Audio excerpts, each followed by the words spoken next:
Join me once again here on Talkin Fight for another episode of Boxing News Today. We've got quite a few stories. I hope you enjoy my new setup. I'm going for that fancy new iPhone look, if you will. Anyway, let's have a quick look at the headlines today from around the world. Let's have a quick look and see what's coming at number one. Oh, yes. Oleksandr Usyk, getting into the tech business, quite frankly. Oleksandr Usyk signs sparring partners through Ready to Fight app. Apparently, he and his team have been busy. Unified heavyweight champion and divisional number one, Oleksandr Usyk, has had a solid response to his open call out for sparring partners.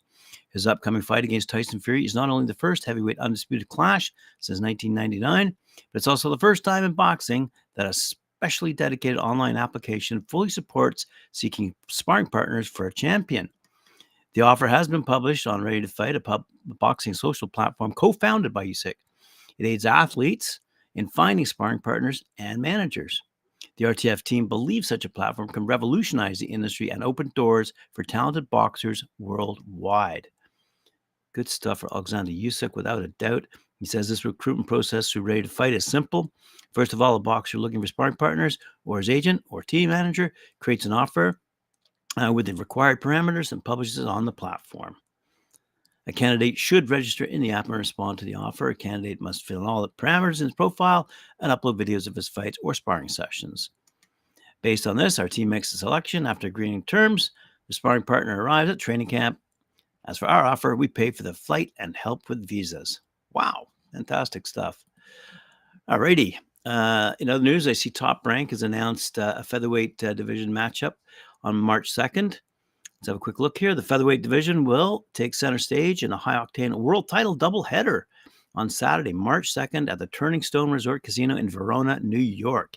In the main event, Uzbek Phenom Otabek Kolmatov will fight Raymond Ford for the vacant WBA featherweight world title. This duel of unbeaten southpaws will see the WBA's number one and number two contenders making their inaugural world title appearances. In the co-feature, Luis Alberto Alvarado Lopez defends his IBF World Crown title against Japanese contender Raya Abe. Kolmatov versus Ford, Lopez versus Abe will headline a stack card streaming live exclusively in the U.S. on ESPN+. Promoted by Top Rank, tickets are going on sale within 24 hours and can be purchased at the Turning Stone Resort Casino box office as well. So let's have a quick read as to what Bob Arum has to say. Kolmatov and Ford are deserving challengers for the WBA world title, and this is a true 50-50 fight, said Bob Arum. Lopez believes he is the top featherweight in the world, and I know he'll want to make a huge statement against a tough guy in Abe. The fans at Turning Stone Resort will be in for a real treat, yeah, without a doubt. Kolmatov, by the way, he's 11-0, 10 knockouts. He's a former international amateur champion. He debuted as a pro in August 2021 and secured 9 impressive victories before the year ended. The 25-year-old southpaw stepped up to face then unbeaten Armenian Arum Grigorian in March 2022, decisioning him after 12 dominant rounds. His last fight, Kolmatov traveled to enemy territory to battle undefeated British contender Thomas Patrick Ward. The Uzbek powerhouse dropped Ward 3 times, forcing his corner to throw in the towel in the 5th round. Wow. Ford, by the way, he's 14-0 and won 7 knockouts, was a 2-time national Golden Gloves champ before entering the paid ranks in March of 2019. In 15 pro fights, he's only had 1 blemish, a draw against then unbeaten Aaron Perez in March 2021. Since then, the 24-year-old native of Camden, New Jersey, has gone 6-0 with 3 knockouts, including wins over undefeated prospects Edward Vasquez and Richard Medina, as well as a victory over former world champion Jesse Magdaleno. Ford dropped Magdaleno twice en route to a 12-round decision win. By the way, Lopez, I mentioned earlier, he's 29-2, and Abe is 25-3-1. Good night of fighting for Upper New York State. Ryan Garcia chooses Devin Haney for his next fight and asks team to begin talks. That would be Oscar De La Hoya, I suppose. Let's have a quick look here. Ryan Garcia has alerted his team to start discussions with Devin Haney for a fight. Devin has confirmed on social media, saying these are facts. It's unclear whether true boxing fans, besides Ryan's 11 million Instagram followers, will be interested in purchasing a fight between him and Haney, though. Ryan is doing Haney a massive favor by agreeing to fight him next because the hulking 165-pound Bay Area native had a few options for a big payday fight that is he and his dad Bill have been trying to get. It remains to be seen if this fight can get put together without the Saudis' help, because if Ryan and Haney insist on a huge guaranteed purse of many millions, I remember reading the other day that Bill Haney had said roughly, words to the effect, he wanted 20 million. Anyway, so if Saudi money comes through, the promoter and DAZN could talk or balk, not wanting to take the gamble of losing money. Anyway, selling a fight between Ryan and Haney will be viewed as another money grab, like Ryan's fight with Gervonta Davis, which was not remotely competitive. It looked like one of the Floyd Mayweather Jr.'s exhibition matches against a hapless YouTuber. Well, this is courtesy of BoxingNews24.com, by the way. Some fans would say it's too soon for Ryan Garcia to jump back in with a world champion level fighter after his performance against Oscar Duarte on December 2nd, which is every bit as bad as his poor effort against Gervonta Davis. There's no improvement in Ryan's game. Wow, crushing. Well, let's see what happens. All right, fight fans, let's have a quick look here. We don't care what Mauricio Sulaiman had to say. Featherweight twin bill. Did I mention Marlon Tapalas has arrived in Japan? The Filipino WBA IBF 122-pound champ, Tapalas, 37-3, arrived in Japan to participate in an ultimate unification bout with WBC, WBO counterpart, Monster Naya Inoue, 25-0. And that's to take place at the Anike Arena in Tokyo next week. Having dethroned Murjan Akhmadaliev to rest the WBA and IBF belts in April, Tapalas will welcome a big payday and an opportunity to acquire all the 4 belts with his high motivation. Holy cow, man. Marlon reportedly trained 2 months in Las Vegas and then moved to his native Philippines to work a month more, having engaged in more than 100 sparring sessions in total. Tapala said, "I'm in very good shape and wish to win over Inoue clearly. I know Inoue is an excellent boxer with a high IQ, but I'll do everything possible to be victorious. Time will tell." All righty, we're moving very close to the big fight in Saudi Arabia in a few days. One of those fighting, Dmitry Bivol, says he sees Canelo Alvarez as still the best fighter in the super middleweight division because he has all the belts, which puts him ahead of David Benavidez and Dave Morrell Jr. In WBA light heavyweight champion Bivol's view, Benavidez and Bivol need to prove themselves by capturing belts before he can consider either of them to be the best in the 168-pound division. Morrell has a better chance of grabbing the reins from Canelo than Benavidez, as he doesn't look massive for the 168-pound division like the Mexican monster. Benavidez looks like a cadaver in making weight. Again, courtesy of BoxingNews24.com. Great quotes. Yes, Joseph Parker. He's looking to upset Deontay Wilder and derail mega fight plans for the new year. Yeah, without a doubt. Let's have a look here. Joseph Parker is optimistic he can defeat former WBC heavyweight champ Deontay Wilder on December 23rd, as I said earlier, taking place at the Kingdom Arena in Riyadh, Saudi Arabia. Big fight. I think it's 12 p.m. Eastern time on the 23rd of December. The primary attractions at this event are Anthony Joshua, 26-3, and Wilder, 43-1, 42 knockouts, by the way, both of whom are predicted to win in order to build up a mega fight in Saudi Arabia in March. March 9th, apparently, they got a date set. Defeating Wilder and severely damaging what's left of his career, Parker would aim to ruin those plans.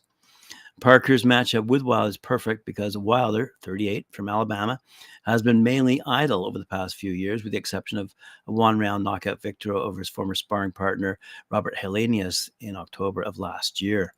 Given the money he's accumulated from his 3 lucrative fights with Tyson Fury, it's perhaps no surprise that Wilder hasn't felt the need to stay busy. Parker, a 31-year-old boxer from New Zealand, has a chance to win if he can get in the ring rusty Wilder into the second half of their bout. Parker claims the former Tyson Fury opponent and Wilder conqueror has given him some straightforward advice to avoid getting knocked out in their 12-round fight.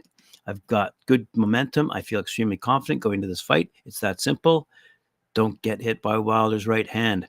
said Joseph Parker in the media reports coming out of Saudi Arabia. Let's see what else. Oh, yes, Jarrell Miller. He's saying some stuff. Jarrell Miller wants to see an All-American heavyweight matchup as a result of these fights taking place in Saudi Arabia. He's looking for Deontay Wilder, obviously, to win, and realistically bring the belts back to America for an All-American.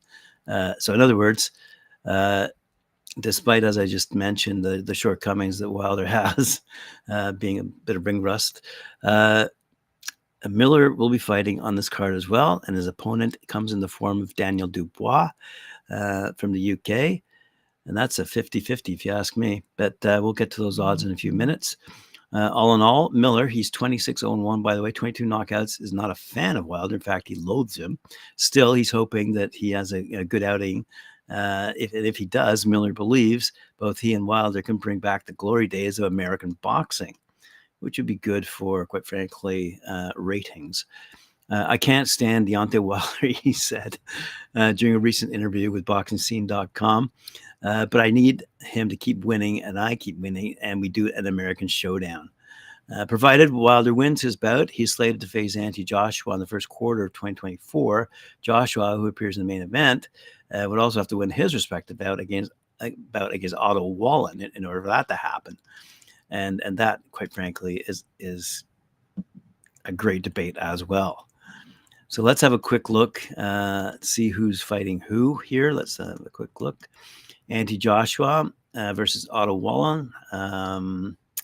Let's see on their undercard, because they are the main event, I suppose. Wilder versus Parker. Wilder's record 43-2-1. Parker's record 33-3. There's no belts at stake in that particular fight.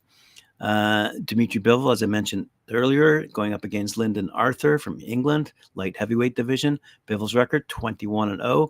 Arthur's record 23-1. Belts at stake, yes, there are. WBA light heavyweight title. Jay Apatea from, I believe, New Zealand, 23-0, who gave up his IBF belt, will go against Ellis Zorro, who's 17-0, by the way, for the Ring Magazine Cruiserweight title. So good stuff. Actually, I think Jay's Australian, not New Zealand. Anyway, Phil Hrgovic going up against Mark Demori in a heavyweight battle. Hrgovic, 16-0. I didn't think so. I thought he lost one. Anyway, Demori, 41-2-2. This is courtesy of sportingnews.com. The 2016 Olympic bronze medalist Hrgovic, 16-0. Turned pro in 2017, known as sparring partner of David Hay and Kubrat Pulev. The Croatian beat Dempsey McKean in his last fight, August, via technical knockout. Demori, if you're interested, because I was curious who he was, 41-2-2, turned pro 2004. The Viking has fought all over, competing for Don King from 2007 to 2015. Demori lost against David Hay in 2016 and has won 11 in a row since. His last contest was a unanimous decision win in September against Michael Sigalarki. Wow, all right.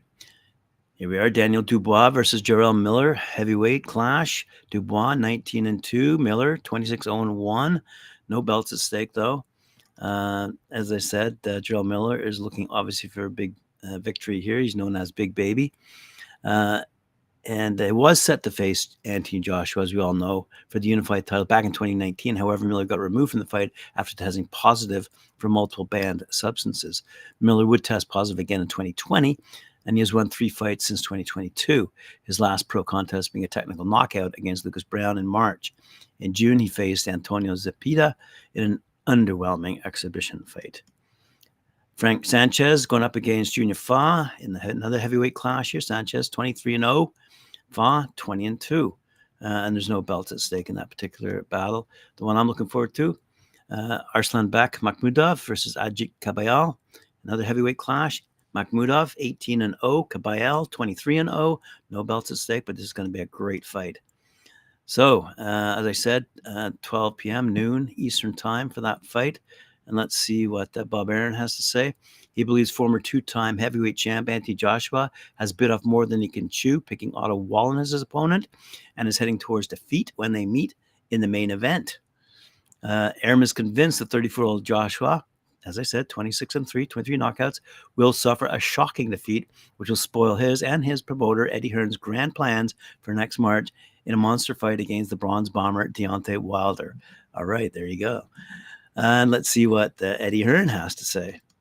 During a conversation with Fight Hype, matchroom promoter Eddie Hearn discusses all the talk surrounding a prospect between Deontay Wilder and Anthony Joshua, including the narrative Wilder's team have been pushing about them not being keen on making the fight.